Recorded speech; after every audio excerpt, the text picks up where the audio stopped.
I don't often do things here that I talk a lot about the things that's happened in my life, because I figure nobody really comes here to hear the things that have happened in my life. But this one I decided to do because I thought maybe you would find this interesting.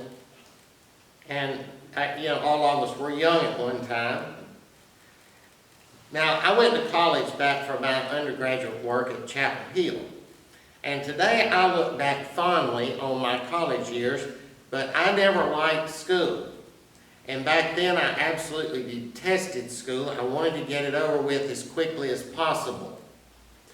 Now, during my third year there, it occurred to me that if I would just take 2 classes in summer school that year, I could graduate early.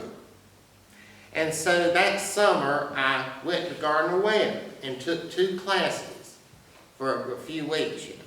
One was a class in American history. And the professor in that class believed in something that I had never heard of. And he called it the world conspiracy.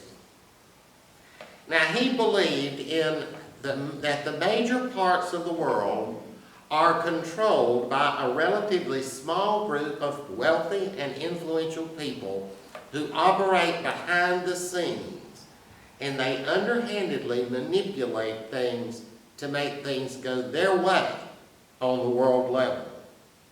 And he believed this group causes, controls, and uses major world events to further their purposes, that it exerts influence behind the scenes on the governments of all major countries, that it manipulates public opinion by control of the news media, TV, and movies, and by its increasing control of public education. He believed that this group had its hands in everything, and in everything they did, they were fulfilling a plan. They had a vision of how they wanted the world to be like, and they figured out how to use their wealth and influence behind the scenes, underhandedly, to make things go in that direction. This man was not alone in these beliefs. I soon learned that there were people all over the United States who believed in something like this. They believed, in the words of one author, that a hidden hand directs world events. Now, I had never heard any of that stuff before, and frankly, you couldn't get out of teaching that at any college today unless it was one of those small private ones. But there I was, a 21-year-old impressionable young man, and I was absolutely fascinated with that idea. I was fascinated with it. It did seem to explain a lot of things I had wondered about, like how sometimes things on the world and international and national level seem to dovetail together so conveniently, it was almost like they were planned that way. And really, his idea was no different than the good old boy network that used to control things around here on the local level. You know, everyone who was raised around here knows how things used to work around here and how they still do to a certain extent. Influential people in town get together behind the scenes and they decide what needs to be done. And then, lo and behold, out of the clear blue sky, the county commission of the city council passes it. Influential people get together and decide what they want to see done, and it happens. That's the way most things have worked around here. All you have to do to get to this professor's idea was to take the way things have always worked in Shelby, in Cleveland County, and expand it out to the international and world level. It does seem reasonable that just as wealthy and influential people in Shelby and Cleveland County have a lot of influence on how things go here, so would wealthy and influential people on the world stage have a lot of influence. And it's only natural to assume that since people with wealth and influence around here try to get things to go their way, people with wealth and influence on the world stage would want things to go their way too. But does that mean that there is a distinct organized group of people acting in concert on the world stage, manipulating things so that things will go in the direction they want? The main reason this guy believed that was that it seemed like things never change. No matter what happens, things keep moving in a certain direction. It's like a river that's flowing along. And no matter what you try to do to divert it, you can't stop it. If you put a block here, it'll circumvent that and go all around. And so he saw the way things go in the nation and the world, that they seemed to be going in a certain direction and nothing could stop it. And so that's why he believed it was a group operating behind the scenes. And this idea did fascinate me, and I thought a lot about it. But the more I thought about it, the more I realized the difficulty of being able to hold something like that together. According to him, it had been operating in this country since at least the early 1900s. And when I first heard about it, it was the late 1970s, so it had been going for 70 years. Now it's been going another 40. So it's been going over 100 years. It would be hard to maintain a group of people for over 100 years. It would just be very hard to do that, and I could not see how that could be done. However, even though I realized the problems with his idea, I just couldn't get his idea out of my mind. Although I could not see how such a cartel of manipulators could maintain itself for over 100 years, I did have to agree with him that it's odd how things keep moving in a certain direction and we can't seem to stop them. It's like that river moving and you can't stop it. I couldn't get that out of my head. And I couldn't get out of my head the idea that it did seem like there is a hidden hand directing it. So what was it? Was that hidden hand a secretive group of wealthy and influential people on the world level, or was it something else? And so I started thinking, can we look at Christianity and find mention of a hidden hand directing things in the world? Well, in fact, we can. And it's not that Christianity talks about a hidden group of conspirators meeting together in the back room somewhere to plot the next scheme. And to the surprise of many Christians, it's not the hand of God either. It's actually the hand of evil. Now, like most of you, I'm sure I spent most of my life in a version of Christianity that did not take the power of evil seriously. We just didn't talk about it a lot. If it was talked about at all, it was talked about in the context of it tempting you to sin. And, you know, my background is combined Presbyterian Episcopalians, and they don't believe in sin anymore, so there's no reason for them to talk about that. But the activity of the devil was limited to trying to get individuals to commit sins. And that's all. It was limited to that little voice in the back of your head that said, go ahead and do that. But even in that context, it wasn't talked about a lot. It wasn't until my seminary years, when I really began studying the scriptures closely, that I began to take the power of evil seriously. Now, it wasn't that I was taught these things in seminary. Seminary taught us that there is no such thing as the power of evil. It's just a primitive, pre-scientific myth. But seminary did give you the tools to study the Bible on your own, and I started doing that on my own. And when I did that, I saw things in the Bible that I had never really seen before. It was things I had read before, but they never jumped out at me and made an impression on me. But I began to see things in the Bible that I had really never noticed before. And one of those was the many, many references to the real power of evil that you find in the New Testament. In John chapters 12, 14, and 16, Jesus refers to Satan as the prince of this world. That is literally the ruler of this world in the Greek. So Jesus himself said that Satan is the ruler of this world. The book of 2 Corinthians refers to Satan as the god of this age. Revelation chapter 12 calls Satan the deceiver of the world. Ephesians refers to Satan as the chief of the rulers of the air, the chief of the spirits, evil spirits, in other words. And it refers to Satan as the spirit who operates in the sons of the unpersuadable. The sons of the unpersuadable. 1 John says that the whole world lies under the power of Satan. Ephesians chapter 6 talks about the powers of evil as the cosmic powers over this present darkness. The cosmic powers over this present darkness. Now, when we study the Bible, we usually study a passage at a time. And we may read one of these passages that contains this stuff, but we don't pay it that much attention. We go on to the next passage. It just sort of skips by us. But if you go through the New Testament and combine all of those references together, and you look and you see how many you got, how many there really are, you begin to see them in a different light. You begin to see the multiple references to this pulled from throughout the New Testament that testify to the workings of evil in the world.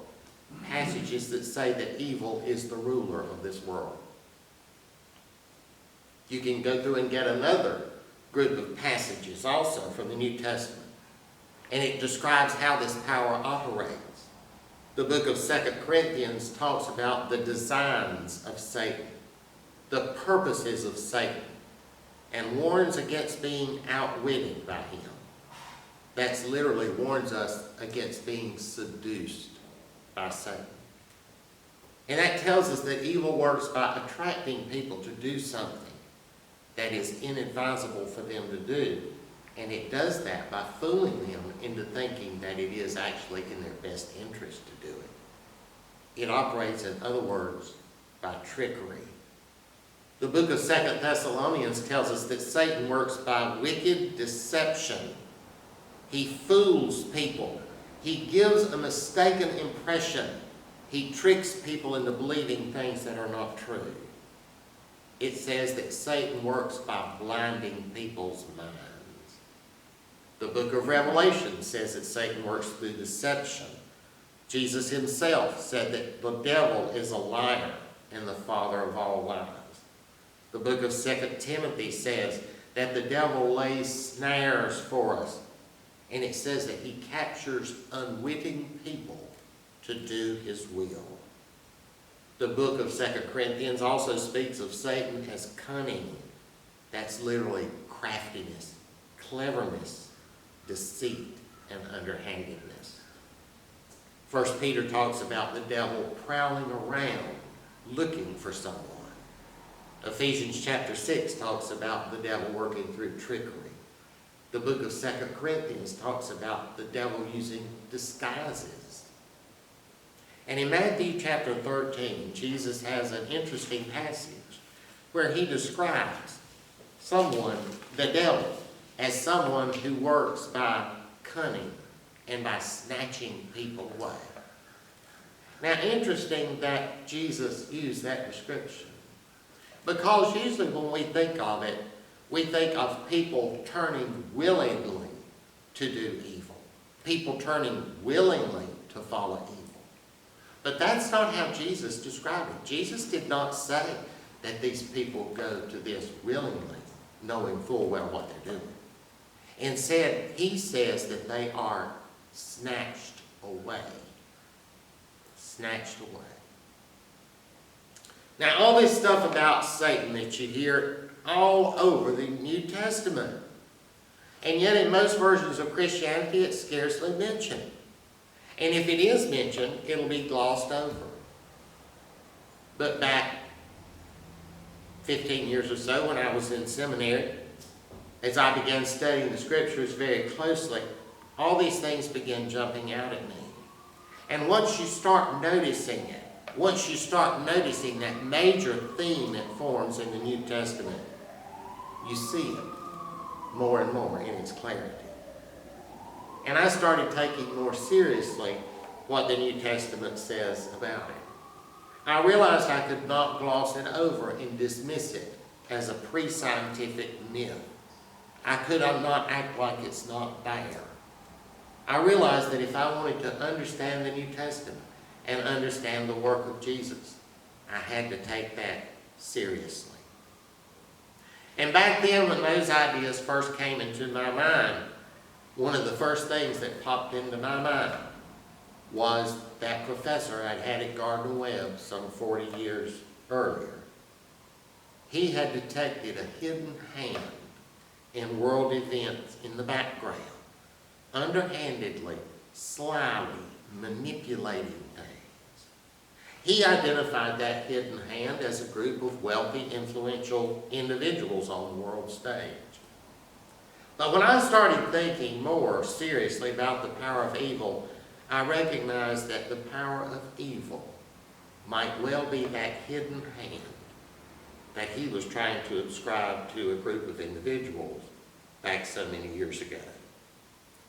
And so I began to wonder, maybe it's not that there is a secret cartel of people on the world stage trying to control the world, planning and scheming underhanded things. Maybe that unseen influence, that scheming and underhandedness that's going on in the world is actually Satan, operating through deception, laying snares, fooling people, deceiving people. Maybe it is actually the power of evil that is bringing about world events now. And maybe Satan fools people into unwittingly following him. They don't think they're doing bad, not in the least. They've been deceived into thinking they're doing good. Remember, the New Testament tells us that evil disguises itself as good. It appears good. That's how it operates. That's how it tricks people, by appearing good and by seeming good. Its technique is to get people to follow it by deceiving them into thinking they're doing good. They have no idea they're following Satan and his interest. They believe deep down that they're following God, or at least that they're following the good. I've thought about that a lot recently in connection with all the stuff that's happened in the world this year. Now, there are people in this world now who I have no doubt are trying to do good. People who I have no doubt want to do good, but who are leading us down the path to destruction. When I look at the mess that's out in the world now in so many areas of society, I do actually see the hand of evil in it. And you know, sometimes I can get so mad at some of these people for leading us down these paths. But I have to remind myself they have been deceived. They did not intentionally make a mess of things. They have no ill intentions. They just got caught in the snare. The real culprit in all the mess that's going on out in the world today is not people. It never has been people. The real culprit is, and always has been, the power of evil, laying snares and snatching away. And as our reading from the book of 1 Peter said today, the devil prowls around looking for someone to devour. To devour. Now, just this past week, I had pulled out a book that had been packed up for years, a book that's sort of like an anthology of early Christian writings. The first one I turned to was a writing by a man named Ignatius of Antioch. It is a letter written to a group of Christians in the town of Magnesia. That's an area in Greece.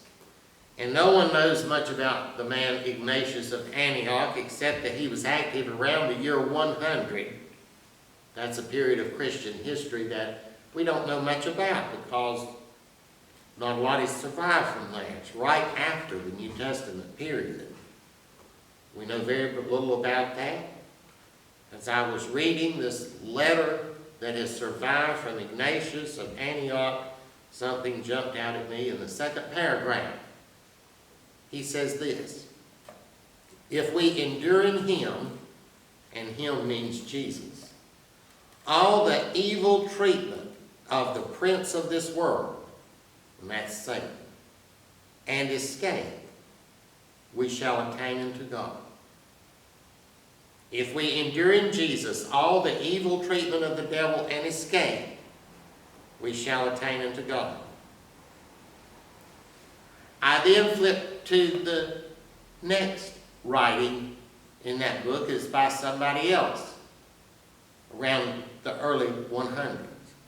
It also contained a reference to Satan as the ruler of the world. I flipped to the next letter. It was also, by a different person in early Christianity. It also contained a reference to it. We've lost that reference point of the power of evil today in the versions of Christianity we have. But for our own sakes, we need to go back and recover it. I do believe in the world conspiracy. Not that there's a group of people sitting in New York somewhere in a smoke-filled room, or not a smoke-filled room today, my God. It would have to be a broccoli and carrot stick-filled room today. But sitting in a broccoli and carrot stick-filled room plotting their next move, I don't believe that. However, I do believe in the world conspiracy as the power of evil active in the world. We are witnesses to it today, of its power on numerous fronts. Its power in some fronts in which we once placed our blind trust. And we as Christians need to be more attuned to recognizing its activity, not only now, but the next time it rears its head. We need to take more seriously what we heard from 1 Peter earlier today. And we need to recognize and be on guard and be alert. Because Peter told us this: be sober, be vigilant, because your adversary the devil walks about like a roaring lion, seeking whom he may devour.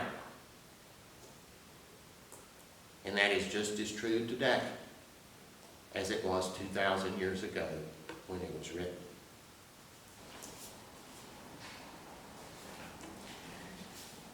I thought it might be interesting today to close with a reading from the apocryphal book of Sirach. This is considered to be what's called wisdom literature in the Bible.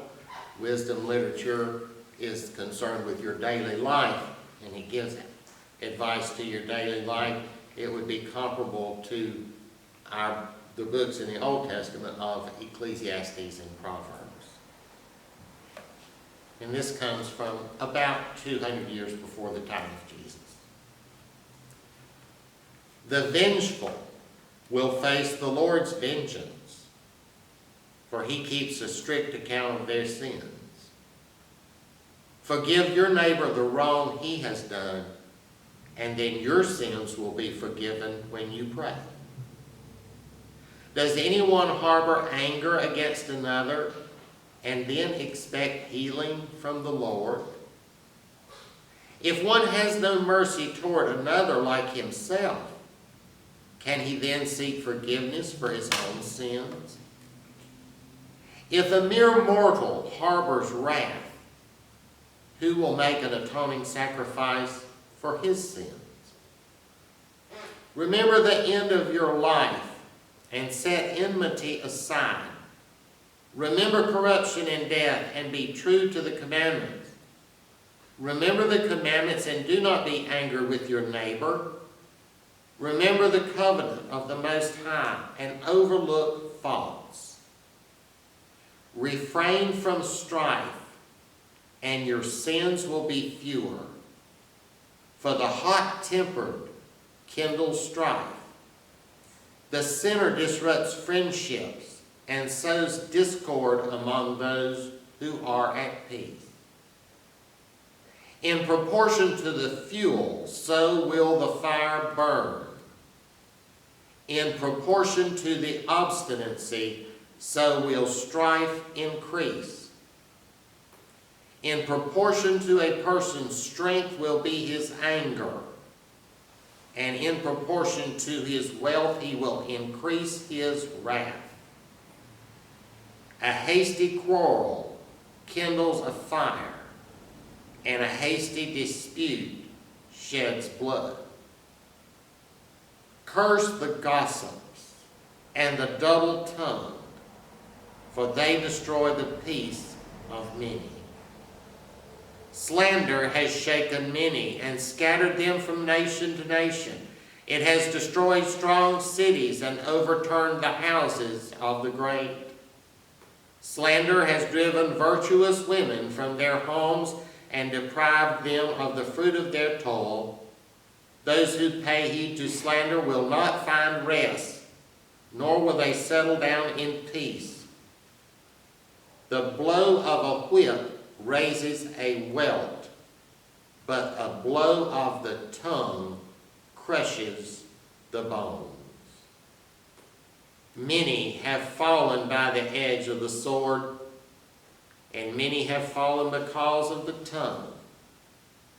Happy is the one who is protected from it, who has not been exposed to its anger, who has not borne its yoke, and has not been bound with its fetters.